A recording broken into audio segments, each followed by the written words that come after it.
નમસ્કાર, CB24 news સાથે હું રેશમા આપનું સ્વાગત કરું છું. અમદાવાદમાં 149મી જગન્નાથ રથયાત્રા પૂર્વે નિજ મંદિર નેત્રોત્સવ વિધિ અને ધ્વજારોહણ સંપન્ન થયું છે. આ પૂજન વિધિમાં ગૃહ રાજ્યમંત્રી હર્ષ સંઘવી અને પૂર્વ DYCM સહિતના મહાનુભાવો હાજર રહ્યા હતા. અમદાવાદની આગામી 149મી જગન્નાથ રથયાત્રાના આડે હવે ગણતરીના જ કલાકો બાકી રહ્યા છે, ત્યારે આજે મંદિર પરિસરમાં સવારથી જ પરંપરાગત અને શાસ્ત્રોક્ત ધાર્મિક વિધિઓનો પ્રારંભ થઈ ચૂક્યો છે. ભગવાન જગન્નાથજી, સુભદ્રાજી અને બળદેવજી ભાઈ સાથે પોતાના મોસાળ સરસપુર ખાતેથી પરત ફર્યા બાદ આજે મંદિરમાં ભવ્ય નેત્રોત્સવ વિધિ યોજાઈ હતી. હિન્દુ શાસ્ત્રોની માન્યતા અનુસાર મોસાળમાં અતિથિ સત્કાર અને મીઠાઈઓ આરોગવાના કારણે ભગવાનની આંખો આવી હોય છે, જેથી તેમના નેત્રો ઉપર પાટા બાંધવામાં આવે છે અને રથયાત્રાના આગલા દિવસે આ પાટા ખોલવાની પવિત્ર વિધિ કરવામાં આવે છે. આ પવિત્ર નેત્રોત્સવ પૂજન વિધિમાં રાજ્યના ગૃહ રાજ્યમંત્રી હર્ષ સંઘવીએ ખાસ હાજરી આપી હતી. તેમણે આરતી અને વિશેષ પૂજા અર્ચના કરીને રાજ્યની શાંતિ, સુરક્ષા અને સમૃદ્ધિ માટે ભગવાન જગન્નાથજીના આશીર્વાદ લીધા હતા. આ પ્રસંગે રાજ્યના પૂર્વ નાયબ મુખ્યમંત્રી સહિતના ઉચ્ચ રાજકીય પદાધિકારીઓ, ધારાસભ્યો અને અગ્રણી સાધુ સંતો પણ મોટી સંખ્યામાં ઉપસ્થિત રહ્યા હતા.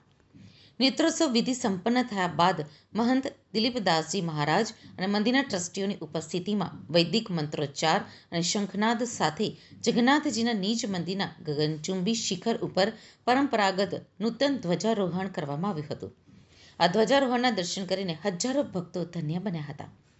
મંદિર પ્રશાસન અને પોલીસ તંત્ર દ્વારા હવે અષાઢી બીજના દિવસે વહેલી સવારે યોજાનારી મંગળા આરતી અને ત્યારબાદ નીકળનારી ભવ્ય રથયાત્રા માટેનો આખરી ઓપ આપી દેવામાં આવ્યો છે. આજે મંગળવારે પ્રથમ દિવસે વહેલી સવારે 6 વાગ્યે ત્રણેય મૂર્તિની ગર્ભગૃહમાં આવેલી પવિત્ર રત્નવેદી ઉપર શાસ્ત્રોક્ત વિધિથી પ્રતિષ્ઠા કરવામાં આવી. આજે સૌથી મહત્વની ગણાતી નેત્રોત્સવ વિધિ કરવામાં આવી. મંદિર ઉપર ધ્વજારોહણ કર્યા બાદ મંદિરના કપાટ ખોલી દેવામાં આવ્યા છે.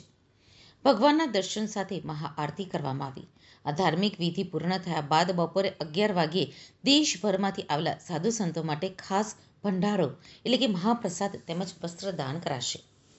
ઉત્સવના બીજા દિવસે એટલે કે 16મી જુલાઈની રથયાત્રાની પૂર્વ સંધ્યાએ 15મી જુલાઈ બુધવારે સવારે 10:30 વાગ્યે પ્રભુનો ભવ્ય અને અલૌકિક સોનાવીશ શણગાર કરવામાં આવશે, જેના દર્શન માટે લાખો ભક્તો ઉમટી પડશે.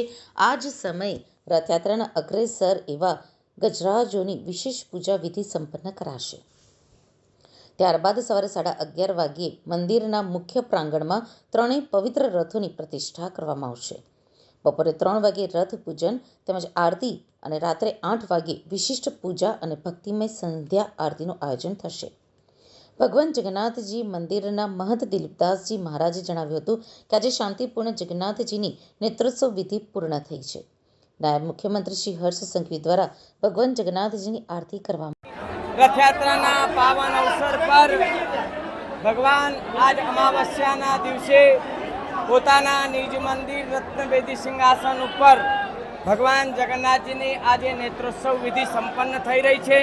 થોડીક વારમાં જ સંતો, મહંતો અને ભક્તોના મહાપ્રસાદનું મંદિર દ્વારા જે આયોજન કરવામાં આવ્યું છે, ખૂબ આનંદ અને ઉત્સાહ સાથે આજ ભગવાન જગન્નાથજીની નેત્રોત્સવ વિધિ સંપન્ન થઈ, ધ્વજારોહણ થયું. માનનીય રાજ્યના નાયબ મુખ્યમંત્રી શ્રી હર્ષભાઈ પણ પધાર્યા હતા. અનેક મહાનુભાવોની ઉપસ્થિતિમાં આજ ભગવાનની નેત્રોત્સવ વિધિ સંપન્ન કરવામાં આવેલ છે.